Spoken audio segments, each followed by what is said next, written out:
Morning, everybody. Yes, I did win that accolade at one point. It was only 4 years ago, so no sass on the under 30 thing. I'll keep using it till I'm maybe 35. I'm Crystal Ireland. I'm the head of e-commerce and retail technology at the London North Eastern Railway, which you're all probably sat there going, the London North Eastern what now? Which is fine. And actually that's what I've come to talk to you about today, because I've had a really, really interesting few months, and so have many, many people who travel up and down the East Coast Main Line with us and also work for our company. We've all had a really, really exciting time. So anyone who does know me and heard me speak before in the last few years may actually remember that I used to work for Virgin Trains East Coast on the East Coast Main Line. I joined the company just over 2 years ago. I was thrilled. It was always my dream to work for something like Virgin, that whole animal, that really recognisable brand that is Richard Branson and his team. And I was really proud of myself, I must say, for getting there to actually sort of aspire to work for a brand like that in digital was always my dream. And when you work for Virgin, once you're in there, you really understand that this isn't just, whether you love or hate Virgin, by the way, it's not just a logo. This is a really, really living, breathing company. The brand values, they intersect every single thing we do, right from recruitment to HR to how we exercise in day-to-day business. So that sense of adventure that you see up there, the shaking things up, trying to do things differently, and trying to look beyond the norm really sort of resonated with who I am as a person, and I was thrilled. And I'm going to tell you a story about all of that, because sort of around on or before the 8th of May this year, I was sat in my annual review with my boss, the director. And I walked into the review with quite a bit of confidence. We'd just actually launched a multi-million-pound digital transformation project across every piece of retailing touchpoint that you may or may not buy a train ticket from: mobile apps, website, ticket machines, station environments, onboard equipment. It was a serious project. We obviously had KPIs around that project, and without wanting to share the detail of that too much because it's commercially sensitive, we were smashing them. Our conversion rate was astonishing, our average basket value, referral traffic, everything was good. So I walked into that review with some quiet confidence, shall we say. And I had my review with the director. She said, Crystal, this is fantastic, well done, tick, tick, tick. You have a bright future ahead of you with Virgin. You should look at other opportunities within Virgin Group, blah, blah, blah. And I was like, do you know what? I fancy Galactic. Love a bit of space. And I'll never forget that day, and it'll be a day that sits with me for my entire career, because we walked out of that annual review and saw in our office, our open plan office, everybody else's face. And they did not look very happy. And we stood around our pricing manager's desk, a chap called Phil Gosling, and he said, so Prime Minister's question times are about to go on, but we've just seen a statement at the Stock Exchange to say that Stagecoach, Virgin Group, East Coast franchise have just been stripped of that franchise. At which point, and I'll share with you, because I'm going to be quite candid today, so bear in mind what you tweet, my boss burst into tears. Everyone around us weren't very quiet, and we really did basically say, fuck me. It wasn't expected. Obviously, anyone who knows anything about rail franchises will tell you that this can happen. And I'm going to talk to you a bit about that, actually, and how this works, because I think that in the subject of Bass's, I think some of this fake news around how rail franchises work would be a good dialogue to start. And we'd been working a lot to preserve this franchise. We were looking at different deals, but we did know this could happen, but all the noise was that it wasn't going to happen. So what I'm going to take you through today is 5 weeks to make it. How the hell do you keep your cool when you need to change what is a fully operational, almost £1 billion railway from a Virgin Group company into a completely new brand that doesn't really exist yet in just 5 weeks? And I'm going to talk to you less about the brand, but actually more about the technology and what we did. I'm not going to go overly technical, because there are people in this room speaking today, and many of you are far more technically competent than I am. What I'm going to talk to you about is leadership. What the hell do you do in that situation? Because I do a lot of work around leadership. I've done a lot of personal development and training on it, and I train my staff on it. And the first thing you do is this. I love this. I found this last night. I was like, yeah, train reference, panic station. And the first thing you do is you acknowledge, fuck me. You cannot have any integrity as a leader if you stand there and pretend that this isn't a major thing that's going on. I remember about over 10 years ago now, I used to work for a small web agency, and we hosted all of our sites on one particular framework, which we won't tell you about, and it went down, and it was a really, really bad day that day. And the first thing we did was all acknowledge, well, this is going to be a really, really bad day. So you have to do that. You have to go through that emotional challenge and say, oh my God, this is really, really shit. And don't pretend, don't bullshit. Don't tell your staff immediately it's going to be fine, because it's not. But then what you do, you look yourself in the mirror, you go out for a fag. I don't smoke, but some people do. You go and have a donut, which I think is what I did, and just had a little walk around York. I'm based in York. You look yourself in the mirror and you do this. Because that's my team, and yes, I am holding a glass of wine, which anyone who knows me is quite a common occurrence. This was us at the awards do that we all were given a big company award for the project that we'd won. This is my team surrounded by me, winning, getting photographed. And I cannot panic in that situation for very long, because these people were really, really upset. This is the third time, I believe, that that franchise has been stripped from a private company and put back into public ownership in the last 12 years. So they've been through this a few times. They're sat there going, oh God, we're going to have to do it again. Oh God, we've just launched a multi-million-pound digital transformation project and everything's working. What are we going to do? So you have to earn your leadership every single day, and what you don't do in a leadership position is just take the goods. You have to be there in the bad times as well, and you have to sort of rally your troops round, look yourself in the mirror, have a fag, go get a donut, whatever you need to do, and come back in and assume that leadership role. And the first thing you do, as I've said before, is actually acknowledge the emotional cycle that people are going to go through. And I found this, and I thought this was really good. It's from Capgemini. This is a stage. This is a process. It's very much like grief. And grief, as anyone who's ever lost anyone or been through any significant upturn in their life will tell you, grief ends. It does get better eventually, but you have to understand that there's a process that you go through. So the first stage of grief, or any sort of big, large-scale emotional changes, I think it's going to be all right. And that's where I was when I came back in the office. I was like, it's going to be all right. I've got a great team. We've just been through, from a resilience perspective, an enormous project, and we've got a lot of team working, a lot of skills, a lot of great team bonding. We can get through this. And you start thinking, right, how do we get through this? What do we do? But as you'll see from that graph, that curve slowly starts to go in. When it starts to dawn on you, the realization that your multiple hundreds of millions of pounds worth of e-commerce engine is about to have to go through a full route domain change and a full-scale brand change, and nobody knows what the LNER is. So you have a huge trust barrier, and at a technical level, you are about to change 12 different suppliers, all on various different APIs that talk to a central booking engine, which is a fully operational railway that between the hours of 12 o'clock and 6 a.m. in the morning is the only time you can't buy a train ticket in physical retail. And it starts dawning on you, the penny starts to drop. And you start thinking, right, I'm going to be dynamic, I've got the leadership, but your team slowly start to go, I don't think we went fully here. This is like really bottom out type shit where people are going, I'm going to quit, don't want to do this, can't be arsed, this is horrible, what am I even doing with my life? But anyone who's been through a big traumatic business-led situation will tell you that a lot of people get there very, very quickly. And what you have to do is to start putting some realistic, tangible goals and plans and strategies in, things that people can achieve and people can make.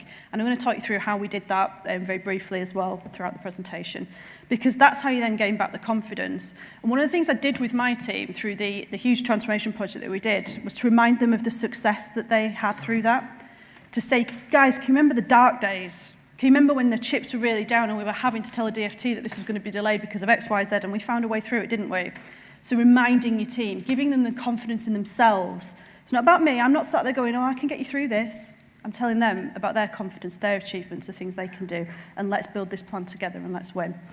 And then you start getting some more informed optimism, and that's a really important emotional thing to have in people and really get them to resonate, because if they believe in themselves and it's credible and it's not pie in the sky, guys, everything's going to be okay, then I think you will start to build that trust and generate that change.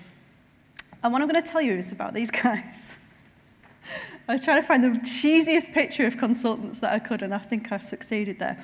So one of the things that happens in rail franchises, and not a lot of people talk about this, is but the DFT are always aware that at any point a private operator can and could default on a rail franchise. So what they have in the background at all times is something called the Section 39 team. It sounds a bit like Men in Black or something like that. And what they do when the alarm bells start going, they start coming into your business and they start saying, we want to do a full technical specification of all your systems. What are your risks? What would happen if this went? How would you solve this? But they have to do that while you're working for somebody else. So you kind of start there going, hang on, I work over here, but these people over here need this information. And how do you play that? How do you do it? And I will be honest, I'm not a massive fan of consultants. I've worked client-side in other roles before. I've been a consultant. And they tend to come in and tell you and think that they know better than everything that you do and everything that your team do. But what I will say is we were really lucky this time. The consultants that we worked with came from Arup. They were very respectful. They were very collaborative. And they did a really, really solid job of, in the background, while things were turning quite sour at that franchise, of getting together all the technical documentation, all the plans, all the things that they could do to bring this back round. They'd already created our brand at LNER. So I have to say, shout out to them. They were great people. And they actually came in when the franchise went and the news broke and said to us, we're quite concerned that we're going to have to do this without you. And I was like, you don't have to do it without us. We're on board, we believe in this company, and one thing anyone who's ever worked in rail or has any family or friends that work in rail will tell you, we are a family. We want that railway to succeed, whether it's operationally, whatever it is. Nobody wants that railway to fail who actually works within it. So we wet the consultants with that view, and actually I would urge anyone who's ever in a senior position to try and look at ways to work with consultants as opposed to be offended by them. Because one of the things we did realise really quickly was we did not have enough people to get this done in that time. 5 weeks to change an entire operational retail estate on a railway is really tough. So for probably the second time today, because I know Baz had one, but it's probably one of our favourite films, is an Anchorman reference. So what do? You've got your consultants, you've got your team, they're up for it, they're a bit pissed off, to be honest, that they're having to do it, but they're ready because they want to succeed. We've got an army of people behind us, technical experts, infrastructure experts, SEO experts, everything you can imagine. You have to galvanise those people. You have to get behind them and you have to get your war face on. Because if you don't have your war face on and you don't charge those troops forwards, you're going to really fail. And we had a lot of these.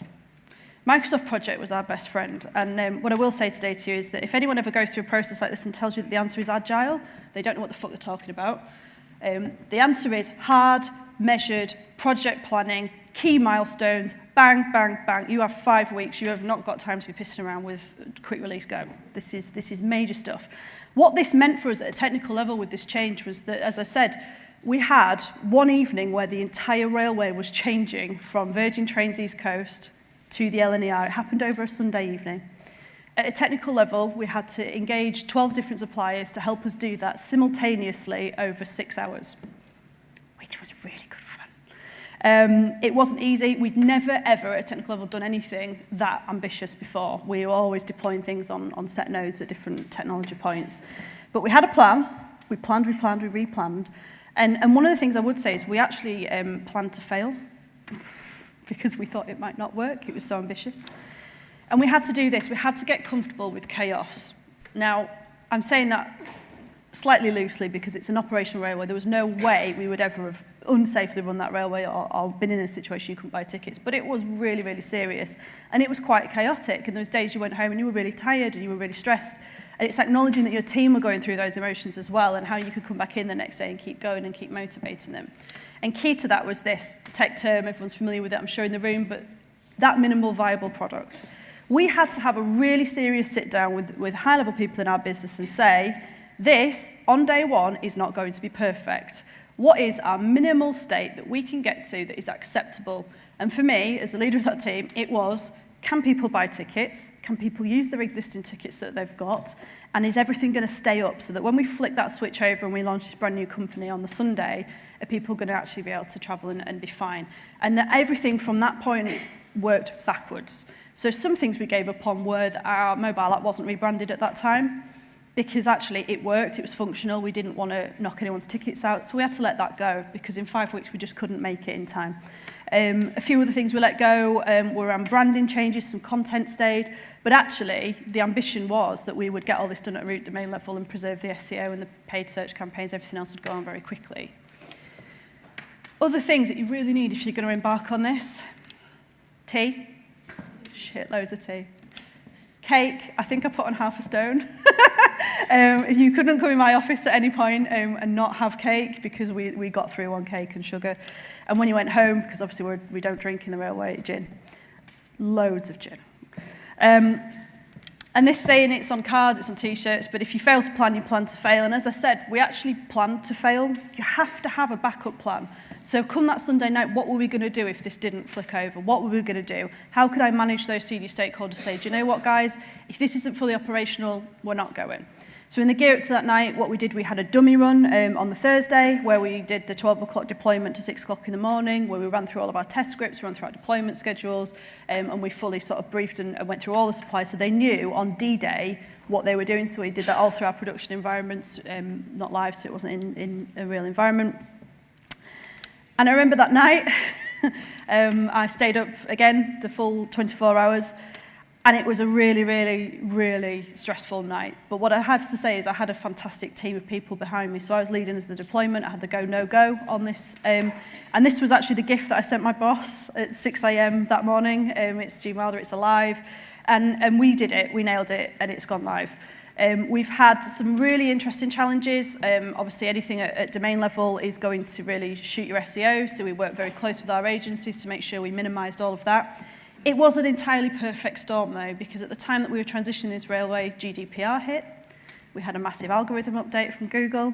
So we had to be really, really aware of if things were dropping or things were slipping, particularly from a rankings or a search perspective, why that was and what was going on, because all you can see is a really horrible line, which I'm grateful to say is now on the way up. So I'll be brief because I think we're getting a bit of time back here. So my top tips for survival, if anybody ever finds themselves in this quite remarkable situation from a digital perspective. Acknowledge and accept and respect people's emotions. People want to kick off. It's not always the most professional thing. We're a big corporate, big professional. Get them out of the room, take them somewhere, take them to a pub, take them anywhere, let them have their moment because it is tough and it's really difficult. You've got to respect that. Select, energize, and cement your A-team. And your A-team may not just be your own staff, as I said, it's consultants, it's our agencies. The first thing I did was call a full agency and supplier meeting, sat around a table and said, look me in the eye and tell me we can do this. You're part of this team, it's not just us. Accept help, even if it's painful. Accept the consultants, they do have value, especially, as I said, we were very lucky with our team. They were with us from day one.